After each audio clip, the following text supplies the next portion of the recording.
Hello friends. मैं engineer Dinesh Tripathi. दोस्तों, ये दो काम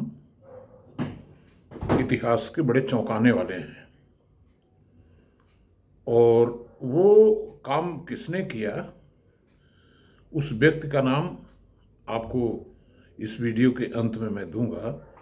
पहले जरा ध्यानपूर्वक सुनिए। 8 अगस्त 1942 को एक दलित समाज का बहुत बड़ा नेता अंग्रेजी सरकार में मंत्री बना। Full fledged minister, British minister in the British government, अंग्रेज मंत्री बन गया वो, इंग्लिश मिनिस्टर। और 1942 में ही महात्मा गांधी ने मुंबई से अंग्रेजों भारत छोड़ो का नारा दिया। और जब ये नारा दिया गया तो सरकार ने इसको बहुत सीरियसली लिया। गोलियां चली। बलिया में चित्तू पांडे के नेतृत्व में लड़ाई लड़ी। बलिया अपने को आज़ाद घोषित किया। कलकत्ता में लड़ाई हुई। पूरे देश में 15,000 लोग अंग्रेजों की गोलियों के शिकार हुए।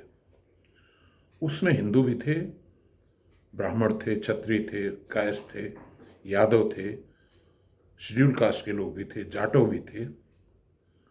मगर ये दलित नेता अंग्रेजों के समर्थन में खड़ा रहा और मंत्री बना रहा।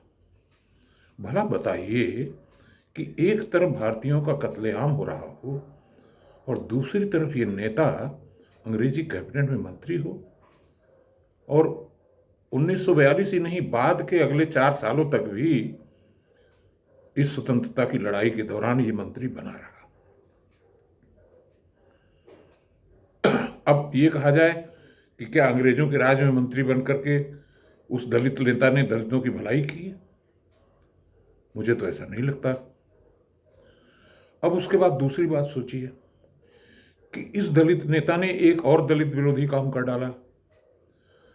जब भारत का कॉन्स्टिट्यूशन लिखा जा रहा था तो इसी नेता के नेतृत्व में इसको संविधान सभा का अध्यक्ष बनाया गया और इस नेता ने फंडामेंटल राइट्स की सूची में राइट टू प्रॉपर्टी भी डाल दिया। दस्तखत इसी ने किया है, इसी महान नेता ने। और राइट टू प्रॉपर्टी का क्या मतलब? जरा आप सोचिए कि जब भारत आज़ाद हुआ तो प्रॉपर्टी किसके पास थी? जमीन किसके पास थी? सामंतवादियों के पास थी, बड़े जमींदारों के पास थी, सवर्णों के पास थी, दलितों के पास तो नहीं थी। तो राइट टू प्रॉपर्टी पे क्यों हस्ताक्षर हुआ संविधान में? ये बात अलग है कि बाद में 1978 में, जहां तक मुझे याद है, 1978 में राइट टू प्रॉपर्टी को फंडामेंटल राइट्स की सूची से निकाला गया,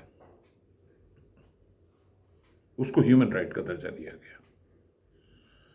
तो अब जरा गेस करिए कि ये नेताजी कौन थे और उनके प्रति दलितों का इतना अंधविश्वास क्यों है?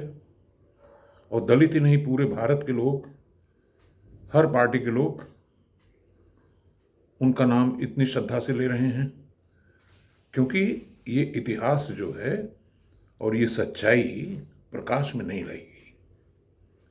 गौर कीजिए। और इस नेता का नाम मैं नहीं लेना चाहता हूं क्योंकि तमाम लोग नाराज होंगे। धन्यवाद।